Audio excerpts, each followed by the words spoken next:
తెలుగుదేశం పాలనే రాష్ట్రానికి సంక్షేమం. బిజ్జం కృష్ణారెడ్డి.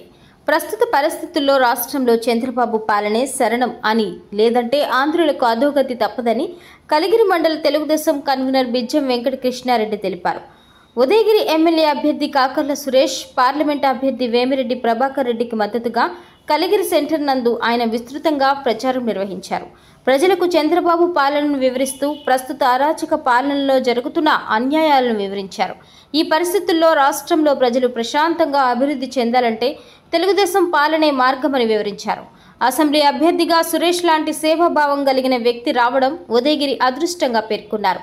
కలిగిరి మండల కన్వీనర్ వెంకట కృష్ణారెడ్డి ఆధ్వర్యంలో జరిగిన ఈ కార్యక్రమంలో కలిగిరి మండల ప్రధాన కార్యదర్శి కాకు మహేష్, నియోజకవర్గ youth leaders Koppolu Kondalarao, senior నాయకులు సుబ్బారెడ్డి, బూత్ ఇన్ఛార్జ్ చల్లా వెంకటేష్, చైతన్య, మూడా హజరత్, టీడీపీ కార్యకర్తలు, నాయకులు పాల్గొన్నారు.